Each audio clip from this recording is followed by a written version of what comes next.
राजनीतिक सभ्यता को कायम रखने की सबसे बड़ी जिम्मेदारी किसकी होती है? प्रधानमंत्री की ही होती है। लेकिन 2 दिनों पहले की बात है, विपक्ष की बहुत बड़ी मीटिंग हुई। तमाम विपक्षी दल के बड़े बड़े वरिष्ठ नेता आए। उसी दिन या अगले दिन प्रधानमंत्री जी का एक बयान आया और इस बयान में उन्होंने कहा कि जितनी भी विपक्ष के नेता हैं, जितने भी विपक्ष की पार्टियां हैं, एक झटके में प्रधानमंत्री जी ने जैसे सब धान 22 पसेरी सबको चोर बोल डाला। इतने वरिष्ठ नेता, अपने अपने प्रदेशों के प्रतिनिधि, बड़ी बड़ी पार्टियों के नेता, जिन्होंने आजीवन देश के लिए संघर्ष किया, जिनका देश प्रदेश में आदर है, जो जनता के मुद्दे उठा कर आगे बढ़े राजनीति में, उनका इस तरह का अपमान प्रधानमंत्री जी ने खुद कर दिया।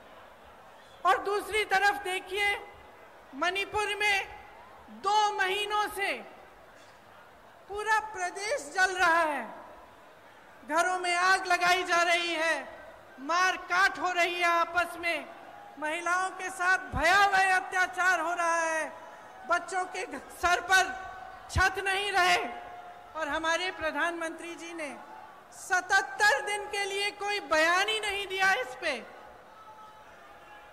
वहां पे एक्शन लेना छोड़िए, एक लफ्ज नहीं कहा। कल मजबूरी में, क्योंकि एक इतना भयावह वीडियो वायरल हुआ कि वो फिर चुप नहीं रह पाए, तो मजबूरी में कल एक बयान दिया, उन्होंने एक वाक्य बोला और उस वाक्य में भी राजनीति घोल दी। उस वाक्य में भी उन्होंने उन प्रदेशों का नाम ले लिया जिसमें विपक्ष की सरकार है। तो मैं आपसे पूछना चाहती हूं कि ये जन आक्रोश लिखा है, ये जन आक्रोश किस बात का? ये जन आक्रोश आपके ही मुद्दों पर है कि नहीं है? और यहां खड़े होकर मैं भी इस 30 मिनट के भाषण में 10 मिनट प्रधानमंत्री जी की आलोचना कर सकती हूं। 10 मिनट के लिए मैं ये कह सकती हूं कि कितनी घोषणाएं, नकली घोषणाएं की, कितने घोटाले किए, कितने नाटक करते हैं शिवराज जी। और मैं 10 मिनट के लिए सिंधिया जी के बारे में भी बोल सकती हूं कि किस तरह से अचानक उनकी विचारधारा ही पलट गई।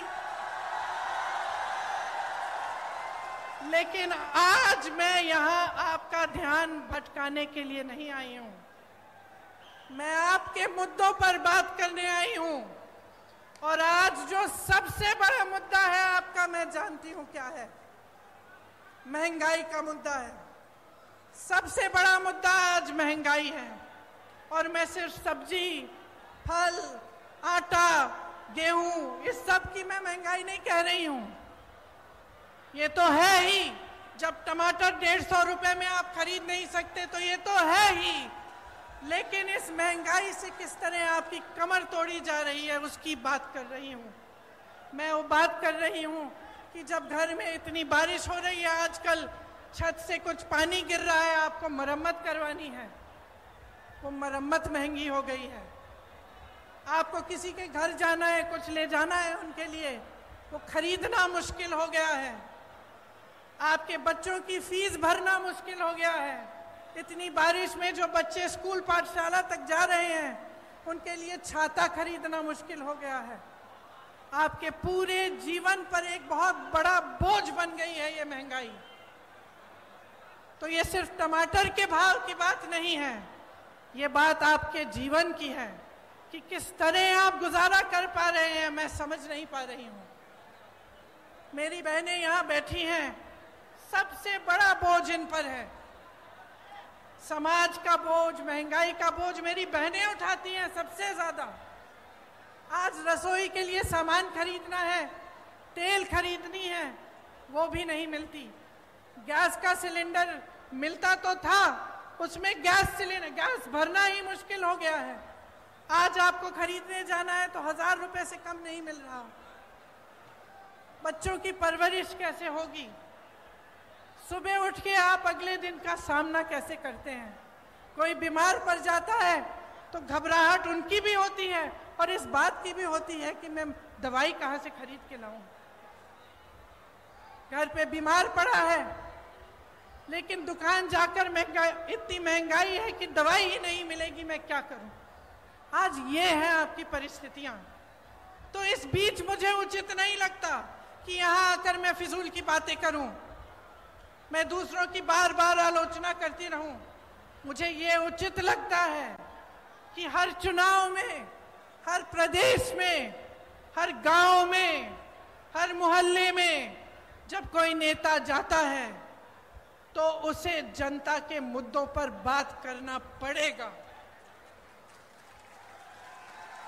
उसको बताना पड़ेगा कि ये महंगाई क्यों है, कि महंगाई के साथ साथ इतनी बेरोजगारी क्यों है, कि एक ऐसी सरकार क्यों है आज हमारे देश में जिसने पूरी की पूरी देश की संपत्ति एक या दो बड़े बड़े बिजनेस वालों को बेच दी। जहां से आपको रोजगार मिलता था, उन कंपनियों को जब इन्होंने अपने मित्रों को सौंपा तो उनको मालूम होगा कि आप बेरोजगार होंगे। आपको रोजगार कहां से मिलता था? पीएसयू से मिलता था, बड़ी बड़ी जो सरकारी कंपनी थी उनसे मिलता था। आपको रोजगार खेती की कमाई से मिलता था, आपको रोजगार सेना से मिलता था, आपको रोजगार छोटे छोटे व्यापार से मिलता था। आज परिस्थितियां क्या हैं? जो बड़ी बड़ी कंपनियां हैं वो तो सारी सौंप दी इन्होंने अपने दोस्तों को।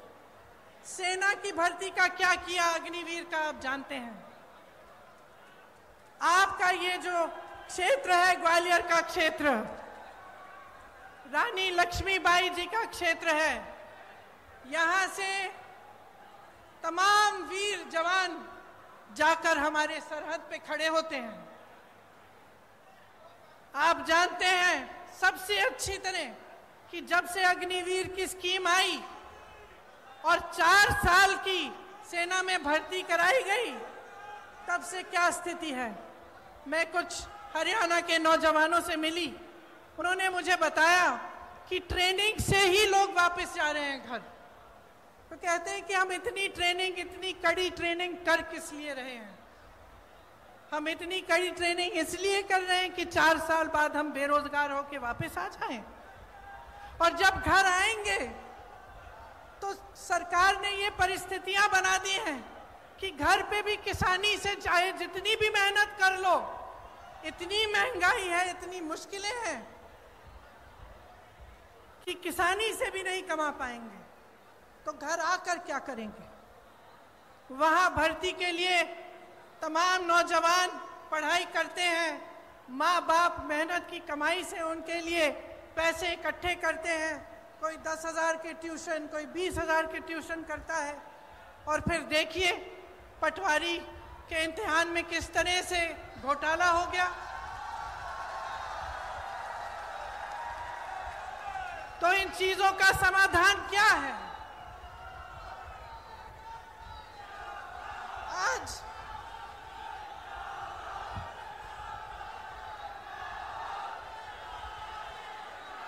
शर्म की बात है, शर्म की बात है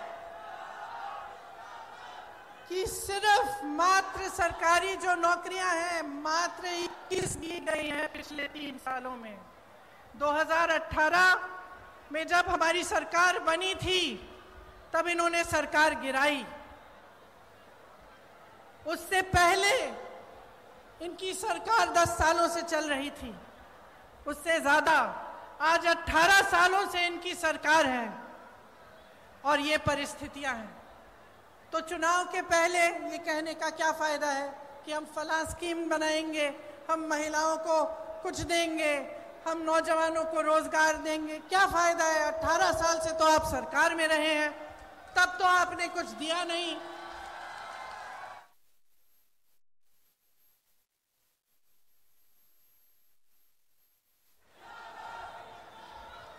तो ये परिस्थितियां हैं, ये सच्चाई है। आपके मुद्दे क्या हैं? महंगाई है, बेरोजगारी है, जिस तरह से ये घोटाले पे घोटाला होता जा रहा है, जिसकी बड़ी लंबी लिस्ट है यहाँ मेरे पास, निकालते हूँ क्योंकि इतनी लंबी है कि इतने सारे याद भी नहीं रह पाते। खैर, निकाल के बाद मैं बताऊंगी।